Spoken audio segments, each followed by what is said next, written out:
Water is the most basic thing in life.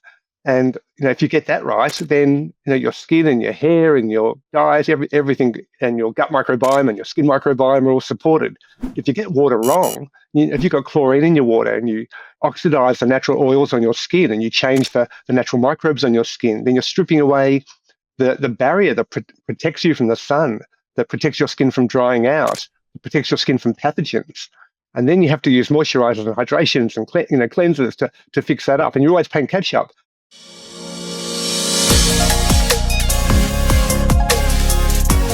Hello and welcome to the Biohacker Podcast. I'm Azra Alagich, your host and founder of Biohacker.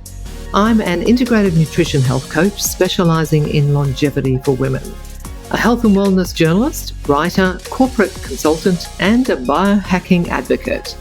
Biohacker is a space where we can explore ways to optimize our health to live well longer.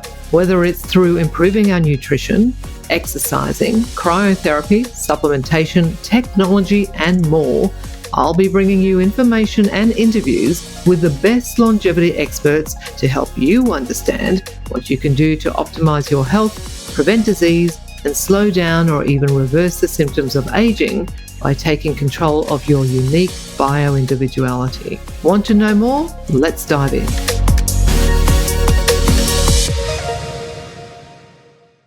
Hey guys, before we jump into the next episode, I wanted to take a quick moment of your time to tell you about the next Live Well Longer retreat that I'll be co-hosting with Camilla Thompson.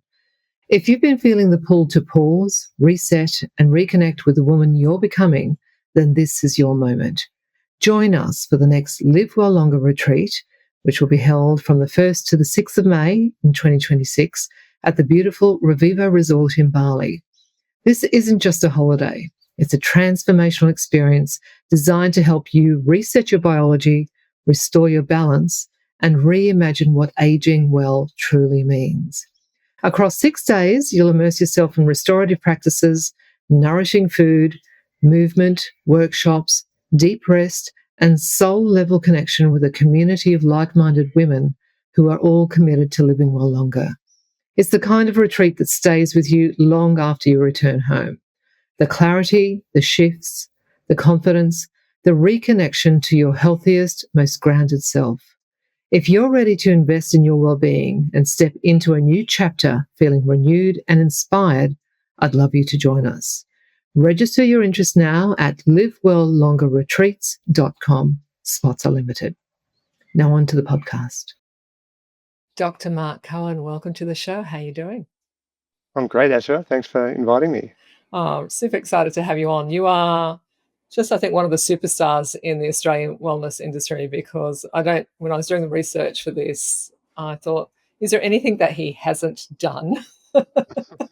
You have such a broad breadth of knowledge about integrative medicine, wellness, so many things. So let's dive in. You often talk about extreme wellness, but how do you define that and why is pushing the boundaries of our comfort so critical for longevity? So extreme wellness is something I coined, and it's not just about extremism, it's about intentional contrast. And there are 5 elements that make up life. So the elements that make up life are water, glucose, oxygen, temperature, and carbon dioxide.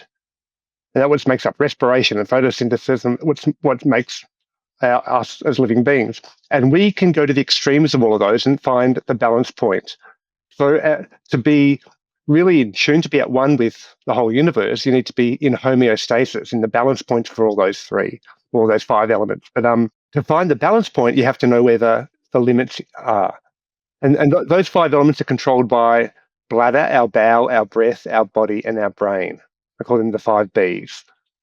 So we can go to the extremes of water. We can, be hydrated or dehydrated. We can go to the extremes of glucose. We can feast or fast.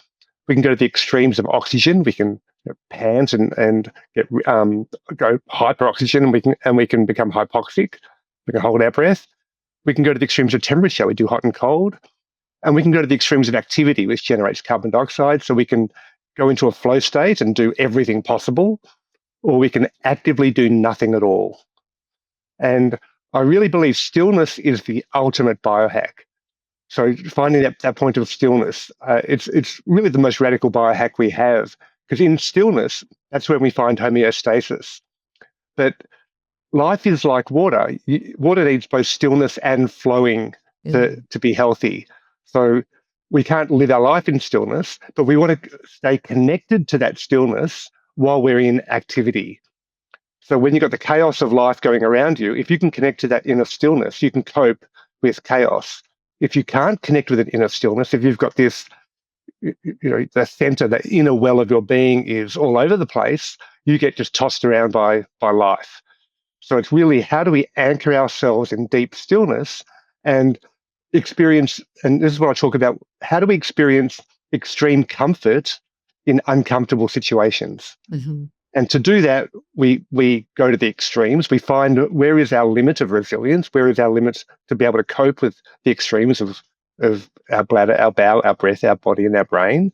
And how do we then come back and find stillness with all of those elements? So that's what I call extreme wellness. And it's a philosophical sort of scientific framework, but I also run it as a retreats and practical framework or in workshops. And basically we can filter and flush our bladder. We can feast and fast our bowel. We can pant and hold our breath. We can do hot and cold with our body. And we can do everything possible in flow states, and we can do nothing at all with our brain. And so to find that stillness, because as you've rightly highlighted, there is so much noise in our day-to-day lives. What is that the best way to find that stillness, as you just outlined? It's really about focus. So let's say take say hot and cold, for example. When you get to the extremes of hot and cold, and the extremes is your personal tolerance, everything else in your life fades away because you're just sort of coping with the heat or you're coping with the cold. So you're not worrying about what happened yesterday. You're not anxious about what's happening in the future. You're just in the moment. And so that actually brings a form of stillness because it gives you focus. And then once you've done the hot and the cold, and it's really good to do both, then you naturally come back into balance and find that homeostasis, that intense stillness. So, hormesis, we talk about hormesis is healthy stress, but hormesis without recovery is just stress. You really need the recovery. And you can't hack your way out of chronic stress. You have to soothe your way out of stress. And to do that, you actively stress your body to the points where you're consciously finding your limit of tolerance. And then you're letting your body come back into balance. So it's a expansion and a contraction. It's a rhythmic flow that you can bring into your life. And it's certainly, hormesis is certainly at the center of a lot of longevity practices, particularly in the popular biohacking space. But is it different for women compared to men? Well, it's different for every single person. I hesitate to make generalizations because everyone is different, and everyone is different at different times in their life. Yeah. Now, women are cyclic beings, so you need to have biohacks that should be rhythmic as well. And I think women are more in tune with their cycles, so there's a certain rhythmicity there. I think it's important for women, but everyone is different. And again, you're different in the morning than in the afternoon. So you need to work with the body you have, work with the mind you have in that moment, and explore that. So there are some adjustments people can do depending on where they're at, or whether they've got active disease, or they've got pain, or they've got anxiety, or different issues. But as a general health program, I really like hacking things that are, well, when we say biohacking, when I talk about biohacking, I'm talking about what are small things that you can do that give big results. Mm-hmm. So you're getting asymmetrical benefit. What's something very small that you can do in your life, or you can take, that doesn't cost much, it doesn't require much, and you actually get a big impact from that. So that's what I talk about when I'm talking about biohacks.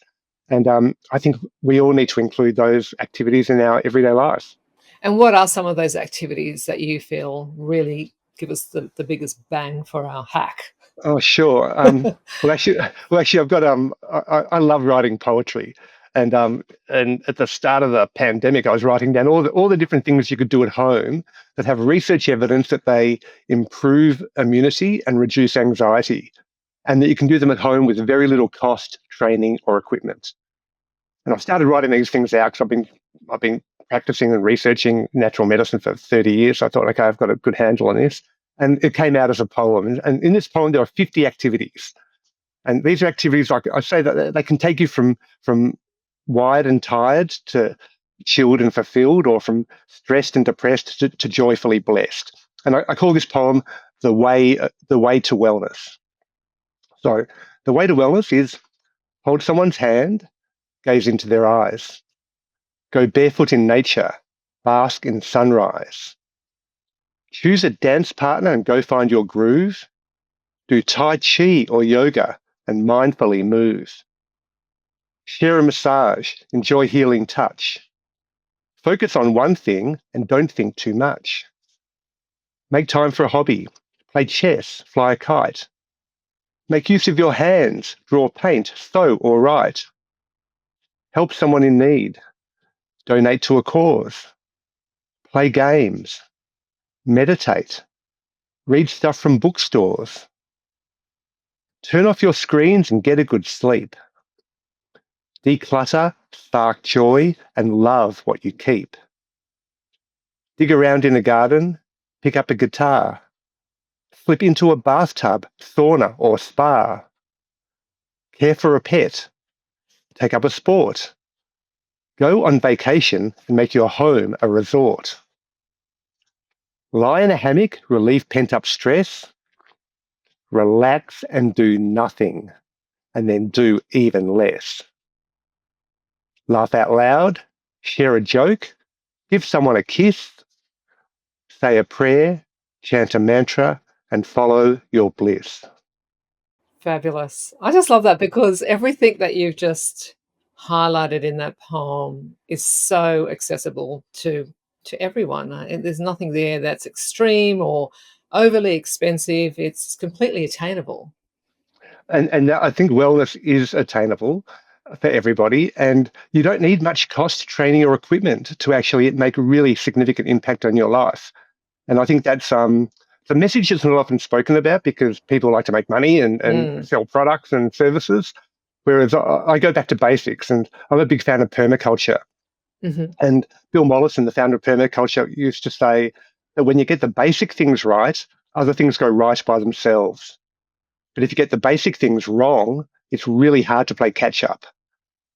And I think we're focusing on a lot of things that aren't basic. We're focusing on the catch up, the supplements to correct imbalances, or the moisturizers and hydration and cleansers to fix our skin, but we don't get the water right. I'm a big fan of good water.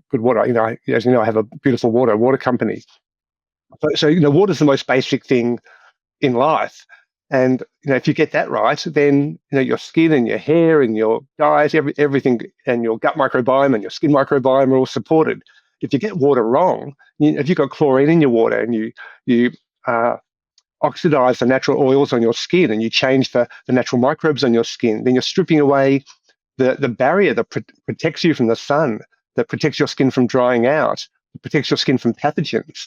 And then you have to use moisturizers and hydrations and cleansers to fix that up. And you're always playing catch up. Whereas if you just had good water, your body would do that naturally. So it's just one example. Yeah. Yeah. How do we get good water? Because as you've rightly pointed out, if you are on town water, it's often got fluoride or whatever in it. I'm grateful that I'm out on property and I'm on tank water, so I have a reverse osmosis system. But run us through why it's so important to get the water right that we're consuming. So water is the most basic thing in life. If you count the molecules in your body, you're 99.9% water molecules. And water's tiny compared to collagen or protein or nucleic acids, which are massive. So even though we're 2/3 water by volume or by weight, and actually we start off, as an infant, we're maybe 80% or more water, and as you get older, you dry. Drying is dying. So we want to stay hydrated, and most of the water molecules in your body are water molecules. But I know when I went to medical school, we learned biochemistry. We learned about the 0.01% of the molecules that weren't water. We didn't focus on the water. In the sort of early 1900s, they discovered disinfectants. Chlorine was used. Actually, chlorine was first used as a weapon of war. It was used to kill people on the battlefield in Flanders in the First World War. But then They realized that chlorine could prevent typhoid and cholera and prevent public health disease outbreaks. And it was used in public health systems to rightly protect us from pathogens. But that was before we understood that microbes are our friends. We're mostly microbes. There's more microbial DNA in our body than human DNA. There are more microbial cells than human cells in our body. And we don't want to wage war on our microbes, on our friends. So if we use chlorine that we're bathing in, then, as I say, we're stripping away our natural oils, we're stripping away our natural microbes, and we're opening ourselves for sun damage, for wrinkles, for age damage, for dry skin, for psoriasis, eczema, dandruff, all those conditions. And when I was, I've still practiced medicine, but years ago, I was focusing on toxicity, and I was telling all my patients, you need to get a water filter. It's the most basic thing you can do for your health. You got to get the basic things right. And they'd say to me, which water filter should I use? And I said, well, it's complicated. Mm-hmm. And they'd say, well, you've got 2 PhDs and a medical degree. You can't work it out. How do we work it out? And I thought, okay, wow, I should work it out. And I wanted to work it out for myself. So I actually dived deep. I went to water expos and conferences. I actually spoke at the international conference on the physics of and chemistry and biology of water, which Gerald Pollack runs in every year. It was in Bulgaria in 2016. I spoke there, spoke to a whole lot of water people, and I was just trying to find the best water filter that I could just refer my patients to, and then that would be easy. But there wasn't one that had all the elements that I wanted.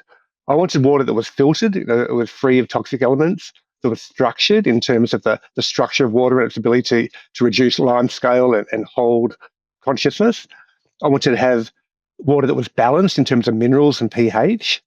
I wanted water that was blessed with positive intention. And you look at the work of Masaru Emoto and the work in homeopathy and stuff, that water can hold memory. So I wanted water that was actually had positive intention into it, and a water filter system that wasn't just a mechanical filter, but there was a sacred water vessel.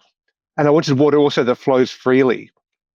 So it's not stagnant. As soon as you put water in a container and it becomes stagnant, it loses its vitality.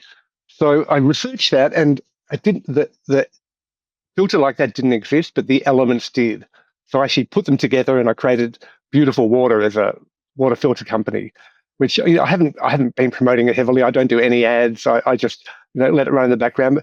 I just sell. I talk on podcasts, and people know me, and practitioners know me, so I sell filters.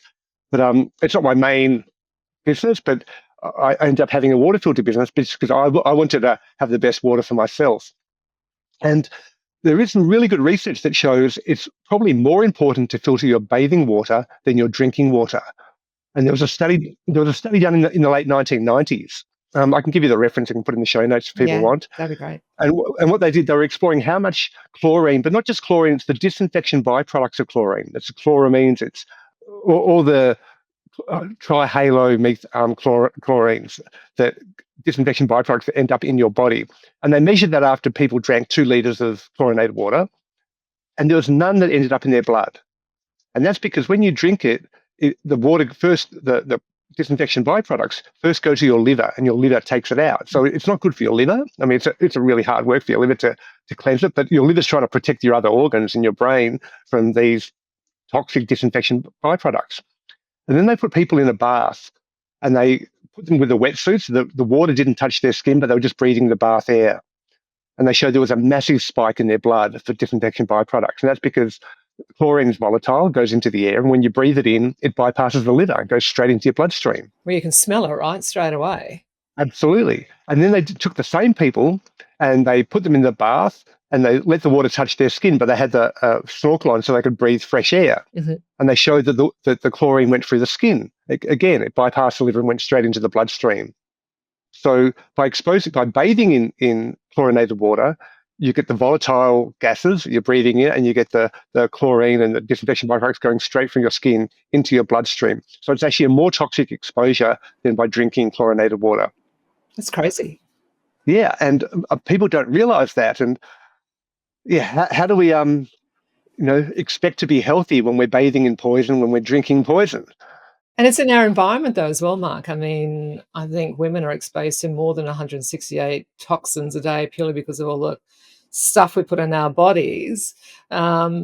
because it's in our environment. So what can we do to detox from that and try to limit the impact that toxins like chlorine and that get into our skin and what we breathe or what we might consume inadvertently? How do we manage that? Well, it's not just chlorine. It's there was some research done at the University of Newcastle about 7 years ago, and they estimated that in the modern world we eat about a credit card worth of plastic a week. Yeah. Ugh.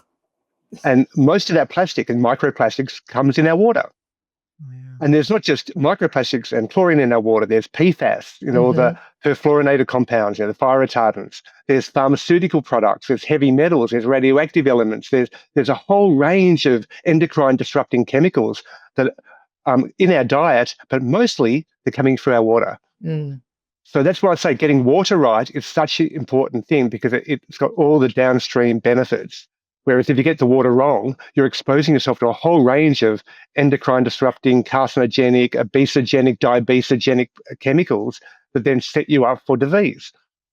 So having good water is probably one of the most basic things. I have, when we're talking about the basic things, I have another poem which I call The Recipe for Wellness. Yeah, give it to us. And it's super simple, but it starts with, so the recipe for wellness is bathe in beautiful water, prepare delicious food, make the most of every breath, dance through every mood, tend the soil beneath your feet, embrace sunshine from above, share your gifts with all the world, and fill your life with love. So again, that's super simple, but it starts with But the recipe for wellness starts with bathing in beautiful water. And when you're bathing in beautiful water, it implies you're not only drinking it, but it's touching your skin. I mean, I love drinking in the shower, or in all the taps in my house. And I know that my plants and, if I have pets, I've got echidnas and stuff at home, but that wild that run around. But no, I'm not poisoning my environment. And I'm actually aware. I mean, buying a whole house system is an expense, but it's probably not as expensive as. Oh, the ones I sell are about 3,800. Yeah, that's not you can get some bad. cheaper. So some are a lot more than that. I mean, that there's different companies that sell them. I'm not just here to promote mine, but there are some tricks you can use to get around that. So, when I'm traveling, I go to hotels. I love bathing. I have bars all the time. Me too. But one thing you can do is like if I'm in a hotel and I was in Queensland recently, and really chlorinated water. So what you do is you turn the bath on really hot, leave the fan on, and wait about half an hour.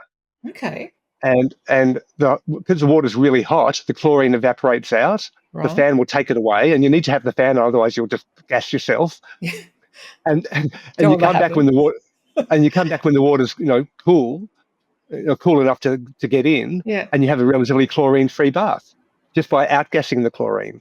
Well, that's a really good little hack, isn't it, that you can use? Because it's so many times when I travel and I have a bath, like you said, in a hotel room, and as soon as I turn the tap on, particularly in other states, I find you straight away smell the chlorine, and it's so overpowering when you're not used to it, particularly given that I'm on tank water here and so I'm not exposed to it. It's really obvious. I noticed also in some places when you open the dishwasher, you get that steam, and it's just chlorine. So and once you've bathed in beautiful water, chlorine-free, filtered water, you'd never want to go back. And actually, you like to drink water. My kids grew up, drinking from the tap all the time. They loved water because they always had, a whole house filter.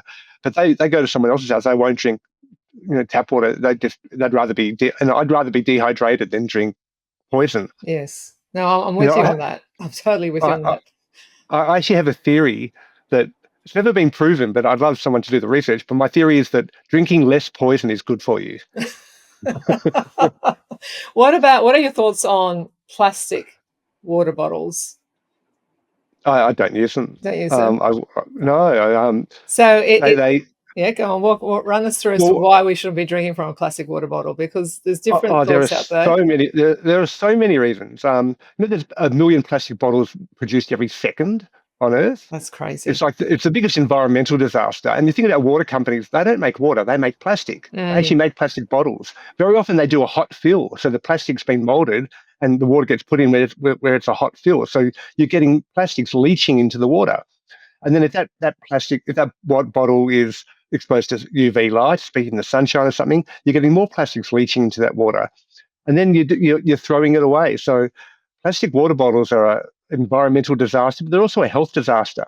And those plastics are very often endocrine disrupting, obesogenic, diabesogenic, carcinogenic chemicals that you don't want to have in your body. Mm-hmm. So I'm all about having access to water all the time. I use stainless steel water bottles. I travel with them. I love to have good water around, but I personally I don't like having something that's plastic that I then throw away, but also knowing that it's leaching toxic chemicals into my water, into my body. I really cringe when I hear or see people that have left their plastic water bottle in the car, and it's been the car's heated up, and then you're further getting those toxins leaching into the water, and then they drink it. And look, I know sometimes people want to keep water in the car, stored in the car in case of emergency, you break down, you get caught in traffic, but there's other ways to do that other than using plastic, right? There's glass and steel. I mean, you don't want to ever have plastics heated. You never, for example, you never want to put plastics in a microwave. Yes. Because you'll just heat up the plastics. And often, phthalates and BPA, and there's a whole range of toxic chemicals in plastics that aren't actually bound. So they're just loosely in the matrix of the plastic. And when you apply heat, they actually leach into your food, into your water, and then into your body. So, detoxifying is really important. And you said, how do you detoxify? Well, having clean water flushing through your body. So continually filtering and flushing, filtering your water and flushing your bladder. So drinking lots of water and having water flow through your body. I did some research, 15 years ago, where we were measuring pesticides in people with organic diets. And we got people to have a normal diet, and we measured the pesticides in their urine. Then they had an 80% organic food diet for 1 week. And we remeasured the pesticides in the urine, and it was a 90% reduction, 90% reduction after 1 week. And that's just because the organophosphate pesticides and modern pesticides, they're water soluble, and you pee them out. Mm-hmm. But most people, we call it pseudo persistent, because they're peeing them out, but they're always taking them in every day and they're peeing them out every day. So they're always there. Now, there's an older class of pesticides, the organochlorines, for example, that we call persistent organic pollutants. And these are things like DDT and a lot of the PFAS chemicals are forever chemicals. Mm-hmm. They get dissolved in fat. And once they're dissolved in your fat, they're really hard to remove, because fat is a really valuable biological resource. It takes a lot of energy to produce fat, and you don't want to excrete it. And in fact, this is where women are slightly different. Women have different fat stores, but women actively excrete fat when they're breastfeeding. Oh. Yes. Okay. That's not good for the baby. Well, it's not good for the baby. And it actually pays to be a second child, because the first child will get the mother's accumulated toxic load excreted into her via her breast milk into the first child. So the second child gets measurably cleaner breast milk than the first child. Oh, I'm the eldest. So I got all the bad stuff. So your siblings, if you've got siblings, they need to give thanks to you, because you detoxified your mother before they were born. I'll let them know. So yeah, it's rough being a firstborn, because you take this toxic load. And it's sort of tragic to think that we know we get biomagnification of toxic chemicals up the food chain. So, for example, the all the chemicals in our water, and you get these microplastics and nanoplastics now in the oceans. And the little phytoplankton absorb them. Well, actually, first molecules of PFAS and dioxins and stuff get attached to these nanoparticles of plastic. Then the phytoplankton absorb them. The zooplankton eat the phytoplankton. The little shrimp eat the zooplankton. The bigger shrimp eat the little shrimp. The fish eat the shrimp. The bigger fish eat the little fish. And as you go up the food chain, it gets biomagnified up to 10 million times. But at the very, very top of the food chain is the human infant, because the human infant eats breast milk, which is a product of their mother. So they get a concentrated toxic load through breast milk. And I just want to be really clear here: breast milk is the best possible food for infants. There's no better alternative. But it's tragic to know that women do detoxify through breastfeeding. There was some really, really interesting research done on this with whales. that I found fascinating. So whales are, they've got a lot of fat in them, but they travel around the oceans, very, very far. And apparently whales don't clean their ears. So after, I 80, wonder 100 why. years, How do they? How would yeah, they? exactly. So when you get a 80-year-old whale that's passed, they have this long candle of earwax, and that acts like a history of the toxicity of the oceans, because each layer of earwax gets laid on every year. So you get this sort of 80-year candle, and they can measure the toxicity in each layer and know how toxic the oceans are. And because whales travel far in the oceans, they can actually get an average toxicity of the oceans, and they've seen it go up dramatically. And it's fascinating when you look at these whale earwax candles and that measure the toxicity. There's a big spike in the toxicity when they're breastfeeding.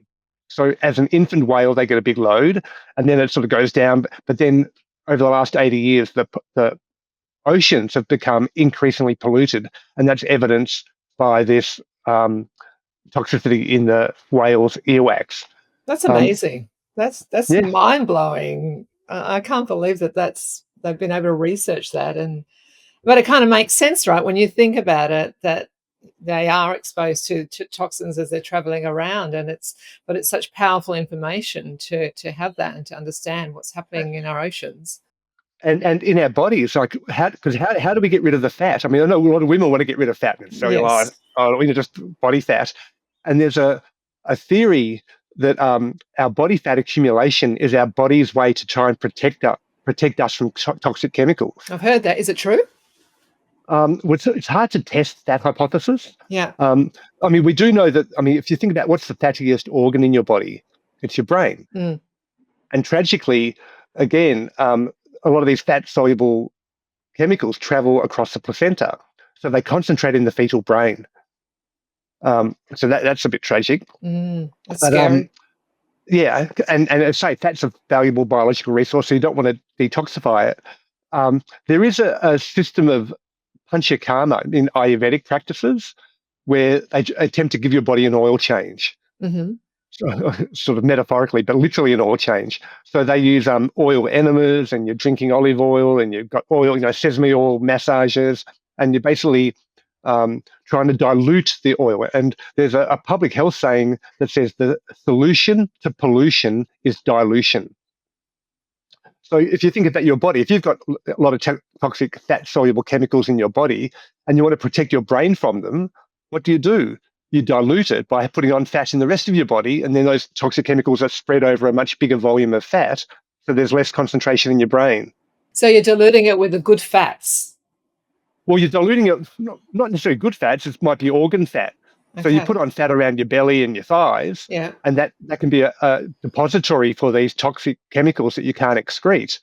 And at least it keeps them in storage, long-term storage, out of the way, so your brain doesn't get as exposed. Right. So that's I mean, the solution to pollution is dilution is a public health sort of thing where, okay, you can't get rid of this chemical, so you dilute it in the rivers or the ocean, or you dilute it into the air, so you pump it into the air. And we're coming up against the planet's ability to absorb more toxicity, but we're also coming up against our body's ability to absorb toxicity and cope with it. And a lot of the diseases of the modern world are due to this toxicity. And it was about, I think, 2012, cancer took over as the leading cause of death, took over from heart disease and stroke, just because of this accumulation of toxicity in our environment.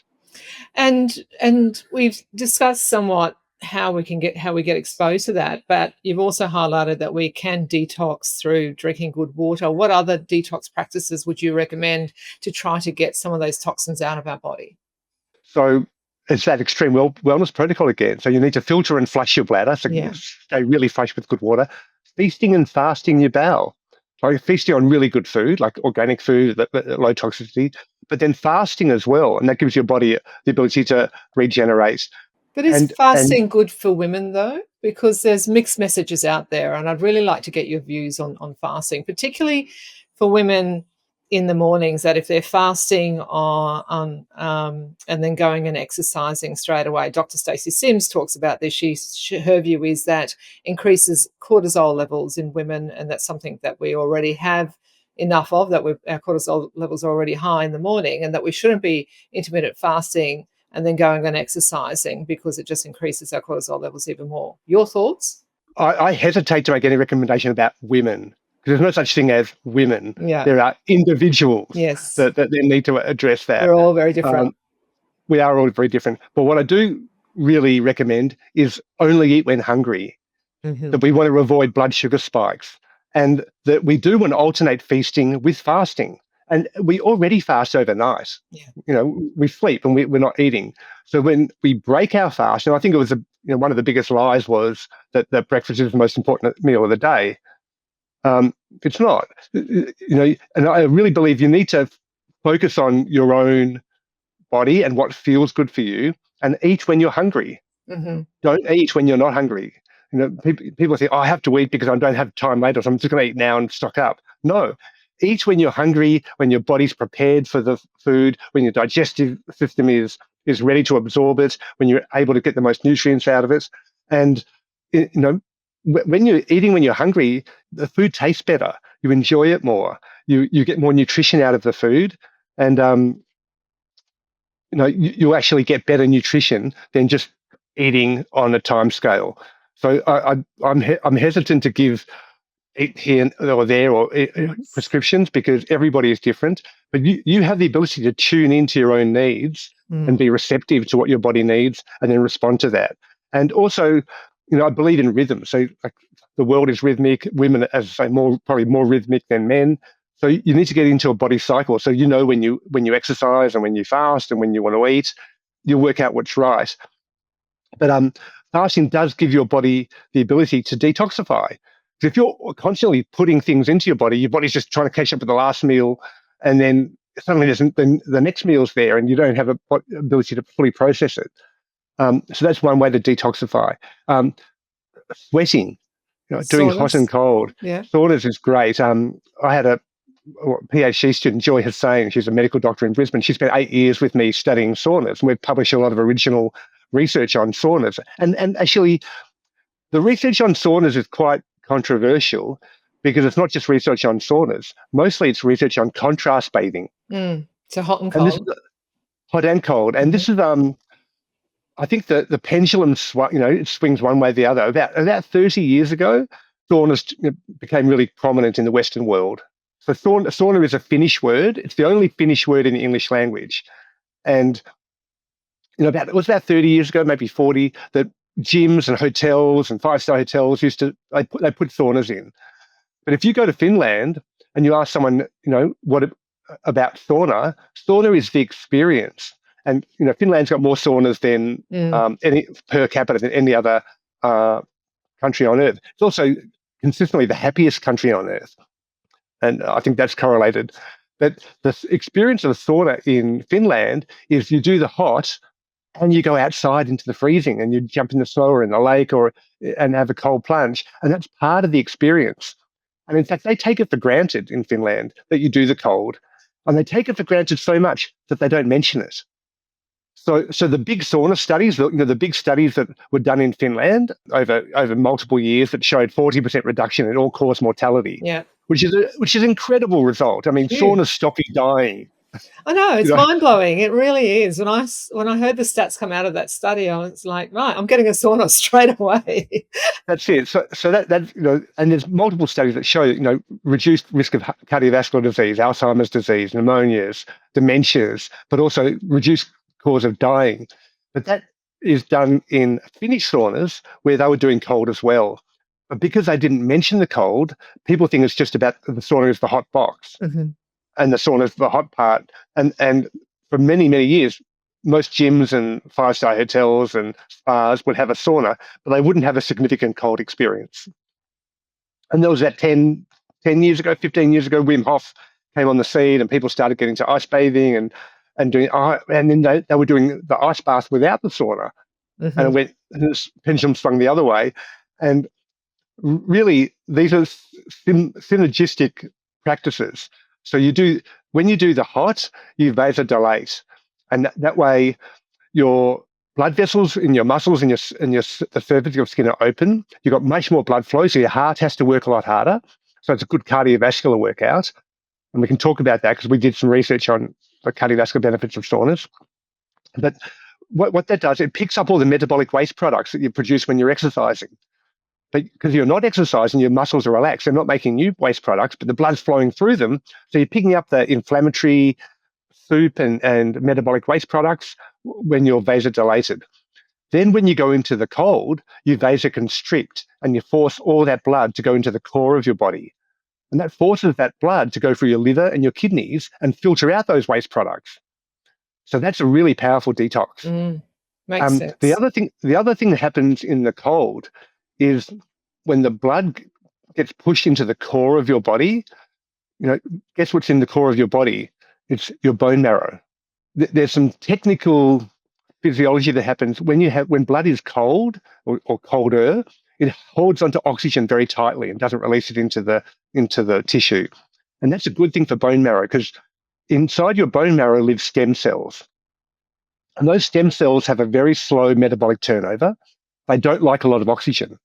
That's why they're buried deep in the bone marrow. But when you flush your bone marrow with cold blood, because you've gone into the cold plunge, then you're literally flushing your stem cells, and then they can start wandering around your body looking for things to do. And what do stem cells do? They help regenerate tissue. So this is like the holy grail of longevity and regenerative medicine is how do you activate your own stem cells? And you can do it quite simply by going into the heat and then going into the cold.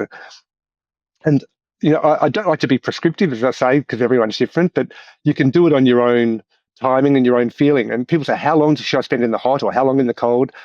Well, you want to stay in the heat until you get to the point where you think it's the point I call a forced mindfulness, when your mind and your mind starts to say to your body, hey, we need to get out of here because it's getting too hot. You've done that when you can feel the heat in your feet.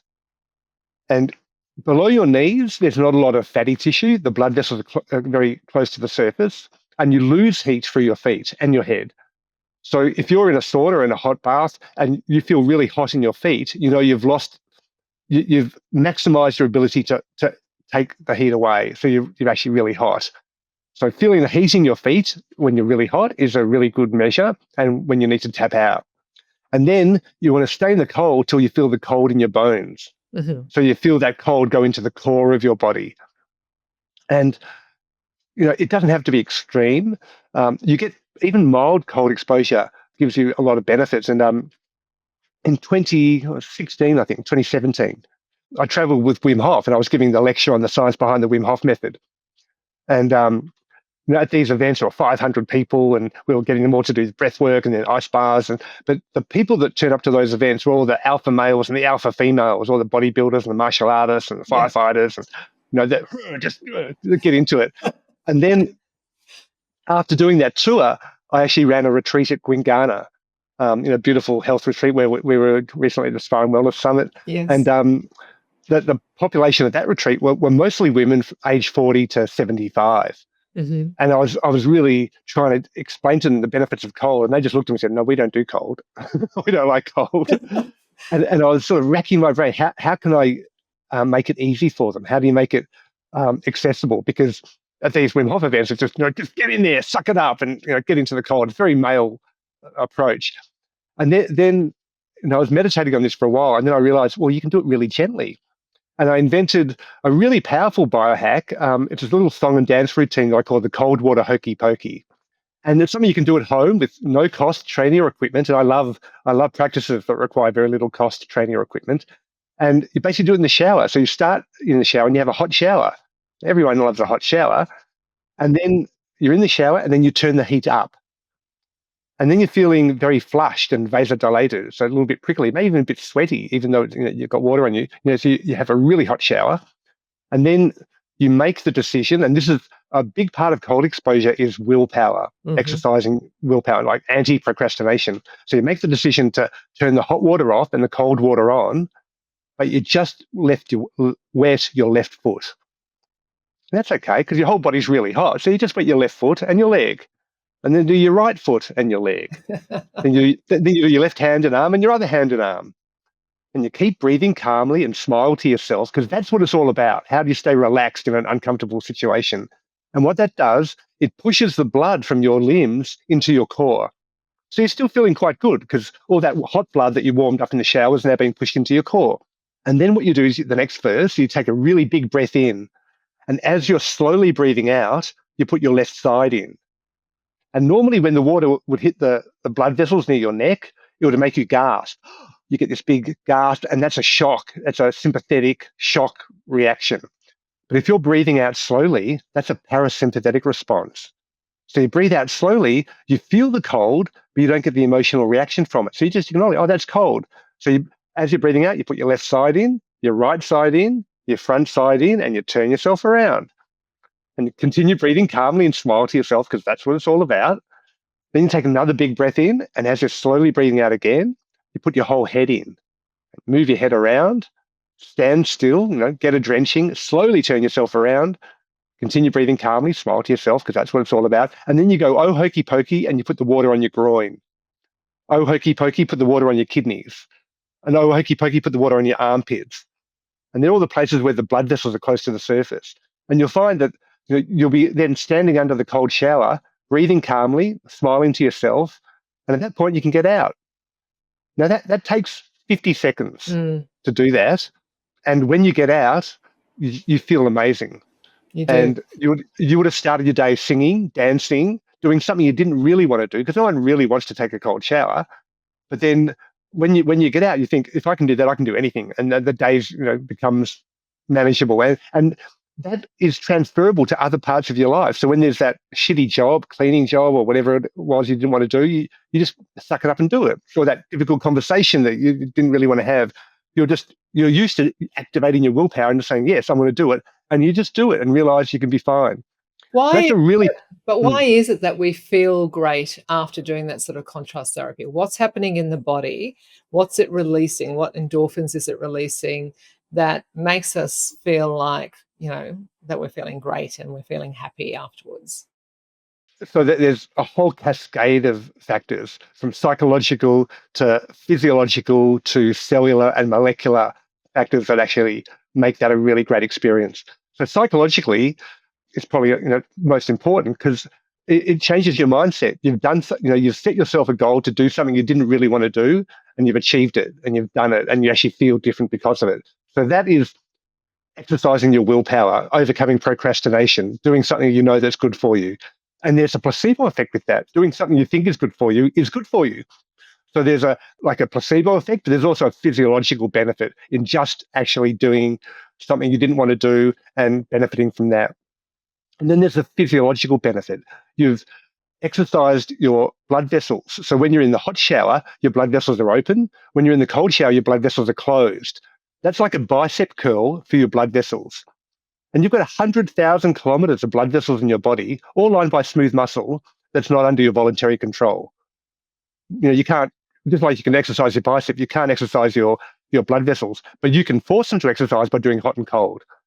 So you've got this vascular effect of making your blood vessels more elastic, more responsible, more resilient. And hardening of the arteries, cardiovascular disease, stroke is the second biggest cause of death after cancer. So you've exercised, just that little exercise has exercised all your blood vessels. And then you've got the benefits to the cellular machinery.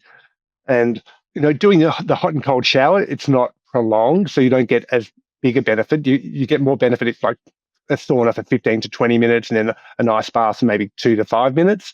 But even just that's in the cold shower, which takes about a minute, you're getting a lot of benefits to your cells in terms of autophagy, apoptosis, detoxification. And just to mention, there was a study they did inspired by Wim Hof in the Netherlands, where they got people to do a hot shower. Then they got, and I think it was like 3,000 people they recruited, and they got other people to do a hot shower followed by a cold shower, and they were split into different groups. So the cold shower group either did 30, 60, or 90 seconds cold shower. And they followed them after a month. And then there's more than 3,000 people after a month. They found that if you did the cold shower, you had 29% less sick days than the people who did the hot shower alone. Okay. And it didn't matter if it was 30, 60, or 90 seconds. It was the same benefit. And they also found that 2/3 of the people who did the cold showers, they all said they didn't like it, but 2/3 of the people said they want to keep on doing it because it made them feel so great afterwards. And this was done in the Netherlands in wintertime. So I think the cold shower was like 11 degrees, which is cold. You get really anything under 14 degrees, you get a really strong vasoconstriction. So that was just showing even the 30-second cold shower has incredible benefits. I mean, to have 29% less sick days with a treatment that requires no cost really, no training, no equipment. The problem is no one makes money off that. Yeah, exactly. It's not a product. It's not a product you're selling people, and no one's got incentive. No one's financially motivated to promote that as a therapy, because people can just do it having access to a hot shower, a cold shower in their house, and naturally building their immunity system, which is building the resilience, so they're having less sick days. Yeah. So I mean, talking about the molecular and cellular benefits, there's benefits to the detoxification, also benefits to the immune system. So when you're in the hot shower, and you get more blood flow, and the natural killer cells and T cells become more mobile and more active. And when you go into the cold, you're activating, as I say, your spleen. You're getting all the blood going through your internal organs. So there's multiple benefits for hot and cold contrast therapy, from the cardiovascular side, where your heart's pumping more, to the blood vessels opening, closing, the psychological side, immune boosting, detoxification, and then something that's been researched, and actually Joy and I did some research on this with saunas, is that you sleep better after you've done contrast therapy. And sleep is, I talk about getting the basic things right. Sleep is one of the most basic things. So, yep. And when I have clinical patients, I still do a small amount of clinical practice. Not after new patients or anything, but I start with, how well do you sleep and how well do you digest? Because sleep and digestion is how you recover. It's how you build yourself. And if you're not sleeping well or digesting well, you just can't be well. So starting on, how do you get good sleep? Well, one way to get good sleep is you can have a hot bath before you go to bed. Mm-hmm. But any time in the day, if you do a sauna and contrast bathing during the day, you'll actually sleep better that night. And I know, I love hot springs. I've got a share of a hot spring in New Zealand, Maria Hot Springs. I do a lot of hot spring bathing when I travel around the world, and I always sleep better after hot spring bathing. Yeah, I agree. So good. On the contrast therapy, are there any downsides that you're aware of, or risks that we need to be aware of through contrast therapy, particularly through cold plunging? I did read some research actually just this morning, and I need to do a bit more of a deeper dive into the source of it to validate it. But I did read this morning that there was some new research coming out that shows that doing a cold plunge can increase your risk of a heart attack. I'm assuming, and again, I need to do a deeper dive into this, I'm assuming that's potentially because you might have a pre-existing condition, or, as you said, we're so bi-individual, we need to be cognizant and tuning into our bodies to make sure that we're aware of what our bodies can and can't tolerate, and depending on what diseases or what issues we might currently have, right? So I've done the deep dive into this. Okay. The mainstream media like to talk about the negative effects. Yes, they do. But it is technically recorded, and it's possible that you can go into cold water and have a heart attack and die. Mm-hmm. And typically that happens when people, often in the North Sea in England, they fall overboard and they're a little bit unwell already. They've got a bit of a dinky heart or heart rhythm. Mm-hmm. And what happens? Well, there are two ways of dying suddenly. One is they fall into the freezing water, and as soon as you go into cold water, you have a gasp response. Yeah. Yep. You go like that.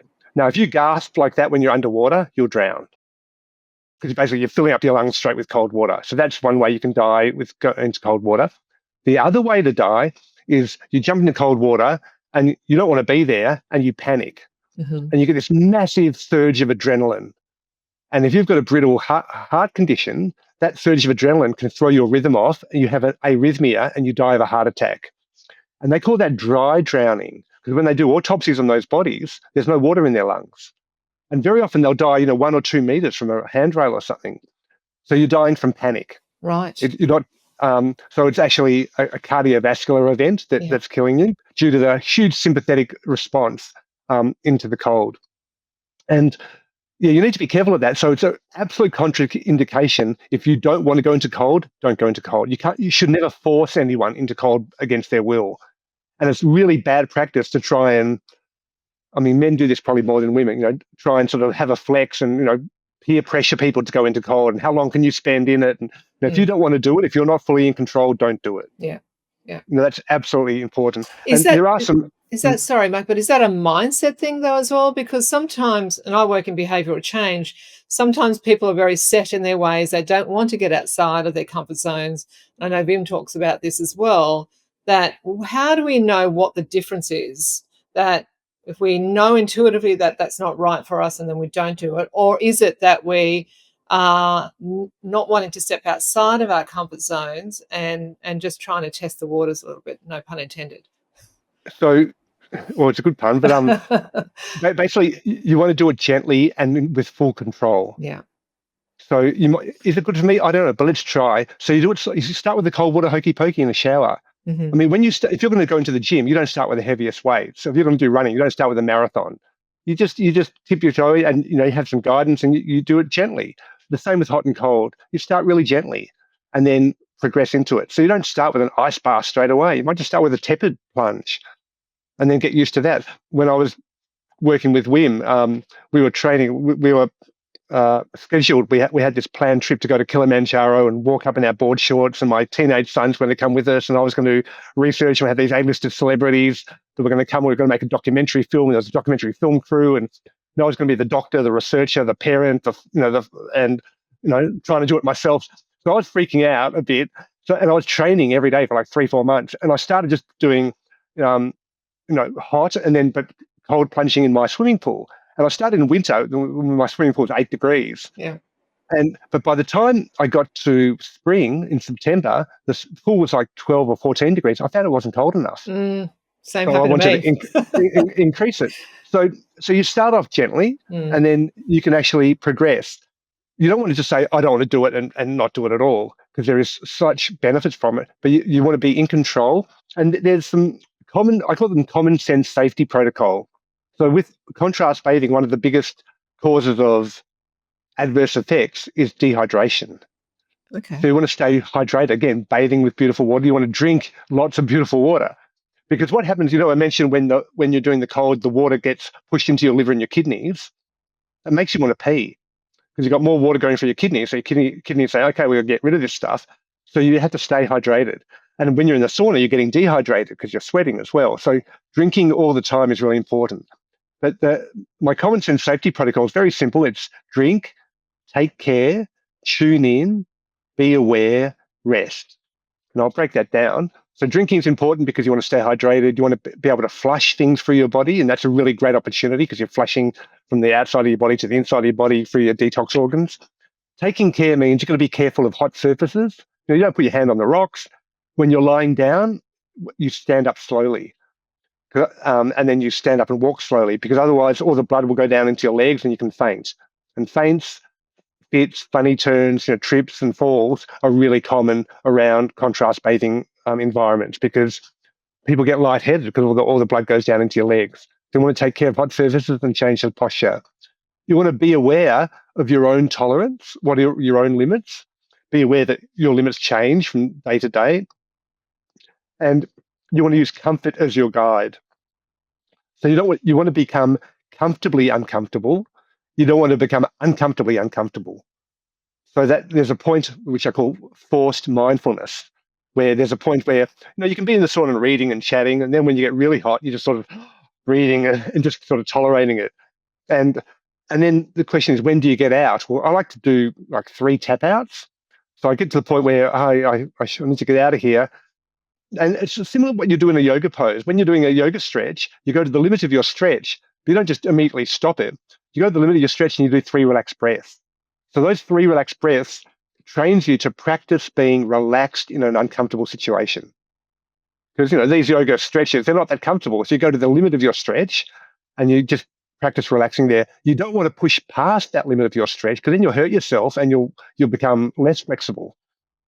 So the same with the hot and the cold. You want to go to the point, the limit of your comfort zone, do 3 relaxed breaths, and then you can reevaluate, do I really need to get out? And maybe you can stay a little bit longer. And then you go to the next time when okay, I really have to get out here. Okay, can I do 3 more relaxed breaths? Sometimes then I've got a steam sauna. I might pour a bit of cold water on my head or my feet and just extend my stay a little bit longer.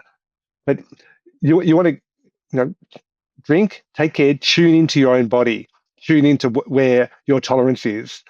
And then afterwards, and this is one of the most neglected parts of contrast bathing, is you need to rest.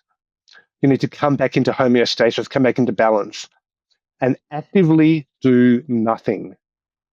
I said at the start, doing nothing, rest, stillness is the best biohack you can ever do, because that's when you come back into homeostasis. That's when your cortisol levels go down, your blood pressure goes down, your mental activity goes down. And there's a sweet spot when you go into the cold. As a survival mechanism, your brain turns off. And that's because your brain takes 20 to 25% of all your oxygen, all your energy. Just your monkey mind turning over is really energy intensive. So when you're in the cold and you're not getting out, your brain as a survival mechanism turns itself off. So then when you get out of the cold, you don't have to turn your brain back on. You can just lie somewhere comfortably and you'll find that you'll have this really beautiful, deep stillness. And I really believe, stillness or doing nothing is a spiritual practice. It's not just a physical practice. Yeah. And you might think you're doing nothing, but there's always less you can do. So finding that deep inner well of your being, it's this point of homeostasis, the point being the one with the universe. It's the point where we say namaste. I honor the place in you where the entire universe resides, that place of love, truth, and bliss. And I know when I'm in that place in me and you're in that place in you, we are one. Yeah. So it's finding that place in you of stillness, of oneness, of bliss. And you can find that only really after you've gone to the limits of extremes, hot and cold or breath work or whatever those extremes are. But by defining the outer limits, it helps your body then come back into balance. And a lot of places don't have enough resting facilities. So a lot of people go to the gym, they'll have a shower, a sauna, shower, get dressed and walk out, and their body hasn't adjusted. Mm-hmm. But just spending 5 to 10 minutes lying down, being still, when you let your body come back into harmony, into balance, that is probably the most productive part of the workout. I mean, imagine going to a yoga class and after the last pose, you just sort of walked out without doing the shavasana at the end of the yoga class. It wouldn't feel like a good yoga class if we did You that. feel cheated. You feel cheated, yeah? Yeah, totally feel cheated. But you're right, I'm just thinking about the gyms that I've been to over the years, and there has never been a place that you could lie down after a workout, after a sauna or anything like that. Absolutely. We're still catching up. I mean, in Europe, they have it all the time. I mean, Yeah. You've got a European spas and they've got these rooms just full of day beds and people sleeping on them and people just resting. And that's really powerful and really potent to have extreme activity and then go to extreme inactivity. Mm-hmm. It's that rhythm, I talked about at the start. Our lives are rhythmic. You want to go from expansion to contraction, from extreme activity to extreme inactivity. And I think people are reluctant to explore extreme inactivity because they think it's not productive. Mm. But the most productive thing you can do is find that deep inner well of your being and act from there in your whole life. And that way, when there is chaos around you, you can stay in touch with that stillness and you're not affected by the chaos. And you can respond to it. You've talked a lot and outlined a lot about how we can build resilience. Just on the saunas, what's your view on the benefits between an infrared sauna or a finished sauna? Do you prefer one over the other? I do. And actually, Joy Hussain, my PhD student, we actually designed the first ever study that compared finished sauna to infrared sauna. And we had exercise. We had 3 arms of a trial. And because there's never been research that's compared infrared sauna to finished sauna. So when someone says, there's one's better than the other, it's not based on research. Yeah. And unfortunately, it was during COVID and she was doing it at the Queensland Institute of Sport and the traditional sauna got decommissioned. So we only had to do infrared sauna and exercise. And we did a great study and Joy did a PhD and we showed that, you release, toxic, pesticides and stuff out of your sweat. But in terms of, which is better, it's like saying which exercise is better for you in general. And generally, it's the one you're going to do. Mm-hmm. So choose So, one and so, do it. so yeah. Well, I mean, if it makes you sweat, it's good. Yeah. Now, I have a personal preference. I love to be in a Finnish sauna Mhm. and have steam on the rocks, because then I can put essential oils or hydrosols onto the rocks. And I get the benefit of the steam. I love playing with the steam with towels and fans and pushing that through the air. I love, love, love being super hot and then getting ice water and pouring it on my head and my feet while I'm in the sauna. Um, you can't do those things in an infrared sauna. Mind you, I have two saunas at home. I had an infrared sauna for many years, and they were great for, I'd read review articles or PhDs on Mark theses in there. I'd sit there and read and do stuff. But since I've built my Finnish sauna, it's next to my pool, I'm committed to that. Mm. And I mean, and I talk to a lot of sauna aficionados, and the Finns, an infrared sauna is not a sauna. Yeah. It's just a hot box. Because a sauna has to have leilu. And leilu is this incredibly interesting word. It's a Finnish word, but it's not in the English language. And it means multiple different things. So leilu means, or loyly, it's Loyly, and there's different, Mhm. but it actually means life force. But it also means the steam that comes off the rocks in a sauna. Okay. And in Finland, when you have a sauna, they'll ask you, how is the leilu? How is your leilu? And what that means is, how is your life force coming up to meet the steam? It's like, how was your workout? Did you really push yourself? Did you feel you really activated your life force to go in there, or you were just sort of mild? So without the leilu, without the steam, it's not really a sauna, because that's where your body interacts with the heat and you get this direct response. And I teach a lot of contrast bathing, and there are ways you can use Aufgas, which is performance saunas, where they can move that steam around and they can direct it on parts of your body, and you feel the hot, humid steam heat go onto your body, with or without essential oils, and it's a really intense experience. You don't get that experience in infrared sauna. Mm. Mind you, infrared saunas are also great because it's a gentler heat. It's milder. You tend to sweat earlier, although the time to sweat can be very different for people, even the same person over time.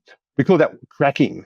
That's the first time when the sweat starts to bead on your skin, when your body sort of cracks. And if you've had regular saunas, you'll crack much earlier. Yeah. You'll start to sweat much earlier. If you haven't had saunas for a while, it takes a while to start sweating. It's like the pores need to be sort of flushed out first. Yeah, I've noticed that when I haven't had one for a while, that first for if I'm traveling or whatever and haven't got access to one, I've noticed that sometimes when I go back in, it takes a little while for that sweat to start cracking. It takes a while. Yeah. So yeah, that time to crack will change for different people. And it's also different if you've got steam. Like, I like to do multiple rounds. So the general protocol for sauna is to do a rinse, then do hot, cold, rest, repeat. And sometimes people just do one round. Sometimes people don't do the rest. And I think that's the tragedy. If people aren't doing the rest, then they're really missing out on a lot of the benefits. But then if you do repeat, and if you do 3 rounds, what happens on the first round? It's like you're calibrating yourself for the day. How tough do I feel? How hot is the sauna? How much humidity is there? What mental activity is going on in my mind? And I know if I'm thinking about things, if I had, some acidic food the night before, you won't tolerate it as much as if you're feeling really good. But then when you do the second round, you'll go deeper.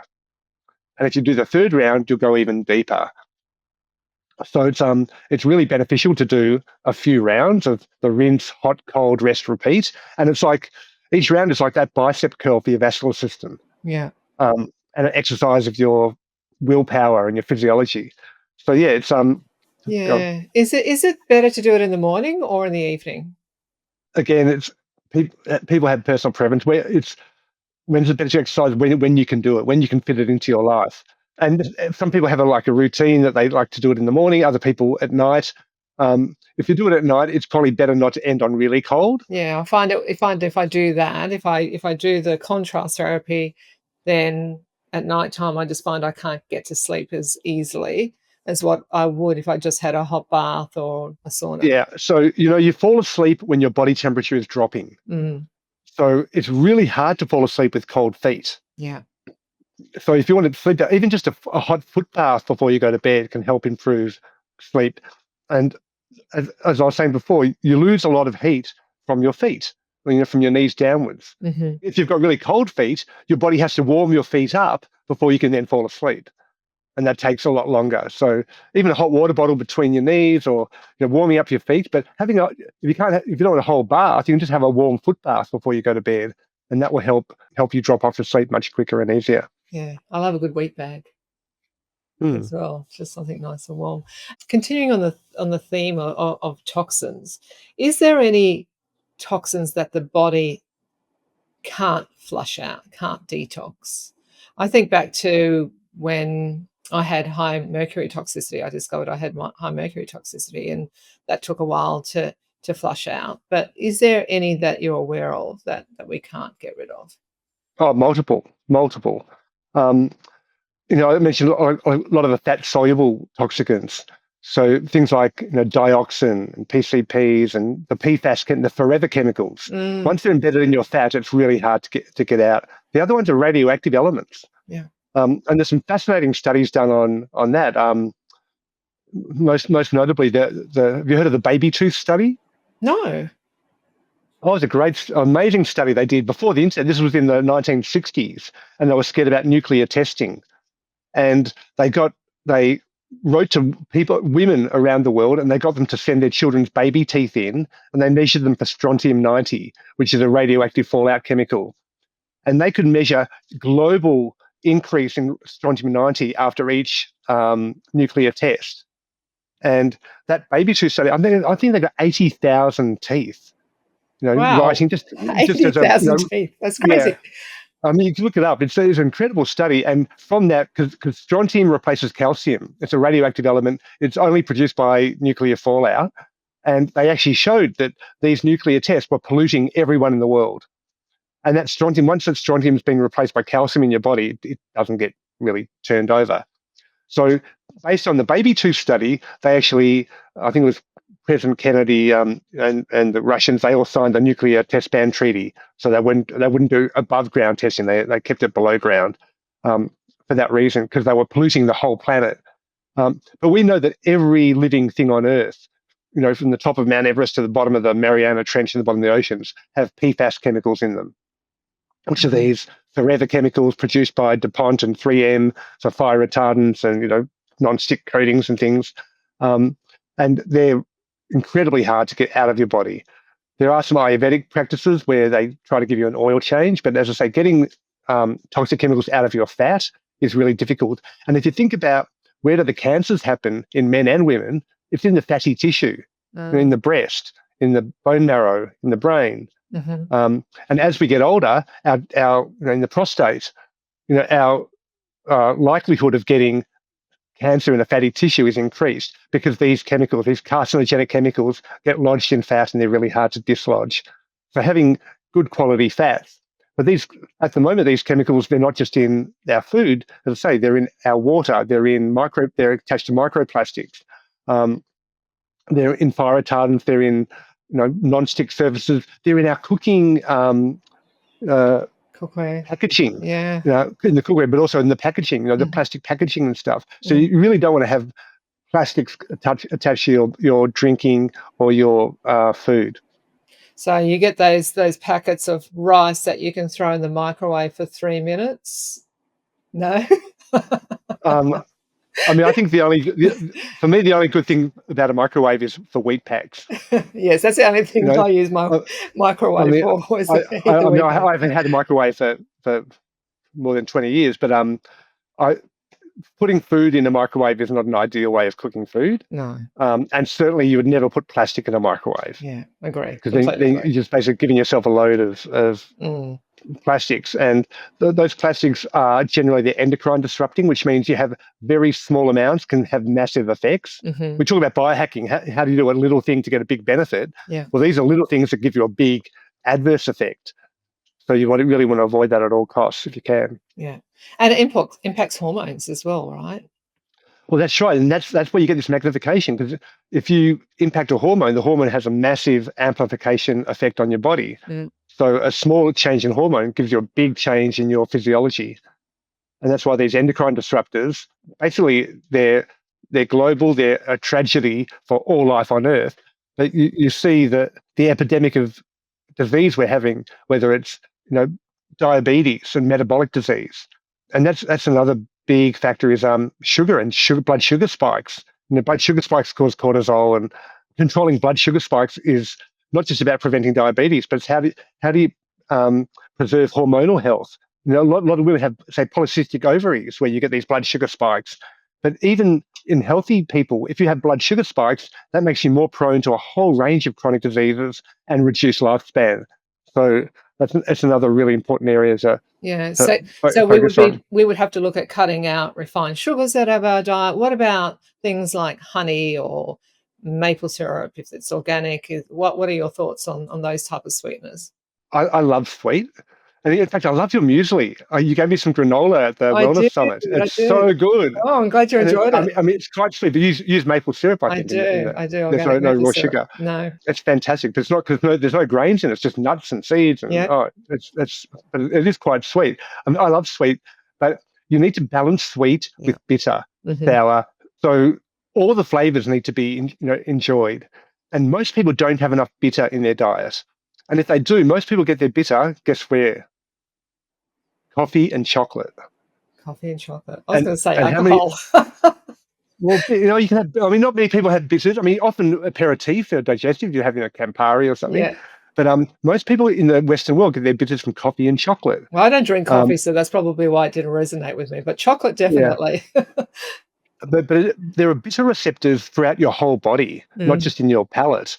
And bitter receptors are really powerful. But bitter, according to Chinese medicine, bitter will offset sweet. So if you have sweet cravings, one of the ways to offset that is to increase the bitter in your diet. And traditionally, we would have got those bitters from herbs, just rocket and other. Now we've grown rocket to be quite sweet, but herbs are often very bitter. A lot of medicinal herbs are very bitter. I mean, we make tonics. We have one called the flu shot, which is all the really powerful immune-boosting herbs that are incredibly bitter. But that bitterness will offset the sweetness. So, avoiding refined sugars is important. I mean, maple syrup. I'm a big fan. I can talk for a long time about honey if you want. But balancing the flavors is really important. And I don't know how much time we've got, but I would like to share. There's another poem I can share with you about the 20 hacks that will stop blood sugar spikes. So these are and it's also an approach to eating. So these are the 20 essential sugar hacks. And it's eat food in the right order, fiber, fat, and protein first. Add a dash of vinegar. Let filtered water quench your thirst. There's no need for counting calories. Just leave the sweets till last. And move your body after meals and avoid those naked carbs. And only eat when hungry. Extend your fast at night. And eat with grace and colour. And enjoy the feast in the first bite. And try eating with the seasons. Enjoy different cuisines. And eat all the different parts of plants, fungi, roots, flowers, fruits, and greens. And eat food of many flavours, bitter, salty, spicy, sour, and sweet. And eat living ferments with your meals. Give your gut biome a treat. And don't be rigid with your choices. And when a push becomes a shove, do what feels right in the moment and eat the foods you love. Awesome. I mean, it just breaks it down so beautifully and so simply for people to be able to consume. I love it. Yeah, and so don't be rigid with your choices, and food should be enjoyable. Eating the foods you love, and food should be, in the recipe for wellness, it's bathe in beautiful water, prepare delicious food. So it's not just about eating it, the whole preparation and being involved with the growing of the food or the sourcing of the food or the raising of it, going to the markets and sourcing the food and then preparing it, that puts your energy in. We say that the currency of wellness is connection. The more you can be connected with the whole process, the better it is. So when you prepare delicious food, you're not only eating it, you're sharing it. You're having food, in a shared environment, and you're being fully involved in the process. It's so true. I've recently set up a veggie garden because we moved on to acreage about a year ago, and I finally set up a veggie garden. And I don't have a great green thumb, but it's getting better. I'm working on it. We all learn, yeah. I get great delight out of going out there and cutting my fresh herbs and my lettuce and plucking my beautiful ripe tomatoes that have been ripened on the vine. And I just sit there and smile while I watch my family eat all of this beautiful, organic, fresh salad that's just been picked from the garden. And it brings me so much joy to grow it and to share it. And joy is longevity. Pleasure is medicine. Pleasure is good for us. And the more we can be involved in that process, and I really believe everybody should be picking at least something every day that they've grown themselves, and then using that, even if it's just a bit of parsley or growing on your kitchen windowsill. I mean, I'm a big fan of Tulsi, holy basil. Mm-hmm. I've done a lot of research on that. But you can grow Tulsi. It grows prolifically, certainly up north in Melbourne. As long as it's out of the frost, it'll grow all year round. And just a few Tulsi leaves. In Ayurvedic medicine, they call it the incomparable one. Or it's like liquid yoga. It's the mother's nature's gift to humanity, because it balances blood sugar, it calms the nervous system, it gives you all the benefits of sugar, alcohol, and caffeine without the drawbacks. So it makes you more alert without the jittiness of caffeine. It makes you relax without the depressant effects of alcohol. And it gives you energy and balances blood sugar without the stimulating effects of sugar. So Tulsi is great, but you can just pick some Tulsi. And in India, every Hindu household has a Tulsi plant that they worship as a deity. And they'll pick a plant. And it's one of the few plants you can pick every single day, and the plant will benefit and you'll benefit. Yeah. But it doesn't have to be Tulsi. It can be anything in your garden. If you pick that and include that in your meal, it means you're part of that cycle of nature. You're part of the preparation of the food, the growing of the food, and you're connected with the rhythms of life. And I think that's really powerful for our well-being. Well, I think that's a really beautiful notion for everybody to take away, and completely agree with you. And I think it's a good point for us to wrap things up. I think we could talk for hours, Mark, and we'll definitely have to get you back on again. But before I let you go, I want to ask you one final question that I always ask all my guests. What does it mean to you to live well longer? What does it mean to me to live well? Longer. I mean, well, I believe you can live a lifetime in a single moment. So I don't measure my wellness in terms of length of time. I mean, I'm 61 now, but I still don't know what I'm going to do when I grow up. But in terms of living well, for me, the currency of wellness is connection. So how connected can I be to myself, to the people around me, to my environment? And that's my physical environment, my house, but also the global planetary environment. So the more I can be connected, and there's a saying that when you share joy, it increases, and when you share pain, it decreases. So again, the recipe for wellness, it ends with, share your gifts with all the world and fill your life with love. So that would be the measure. How much can I share of myself with the world? And that's why I love doing podcasts. I'm really grateful for the opportunity to talk to your audience and share some of my gifts. So I've got lots of professorial poetry. We've shared a few here. But so for me, it's how much have I shared myself with the world, and how much love have I experienced? That would be my measure of well-being. Just gorgeous. Well, sending all the love right back at you. Thank you so much for taking the time out to join us on the show today. I'm truly, truly grateful for your time, Mark, because you are just a wealth of knowledge, and I would love to have you back on the show again, because I think we could definitely cover lots more, and our listeners we didn't talk about probiotics, or there's so much more we could talk about, but definitely we will get you back on next year. We covered a bit, but that was still it was a joy. I love sharing this, so thanks for the opportunity, and I look forward to coming on again another time. Thanks so much, Mark. Pleasure. Well, that's a wrap for today's podcast. Thank you for tuning in. And if you'd like to learn more about biohacking, go ahead and sign up on my website at www.biohack-her.com to get a free copy of my 5 top biohacks to get you kick-started. While you're there, you can also check out my blog page for more tips on biohacking. If you'd like to subscribe to this podcast, you can do so on Apple, Spotify, and Google Play. Let us know if there's anyone you'd like us to talk to in particular, and we'll endeavour to get them on the podcast. Until next time, remember to live well longer.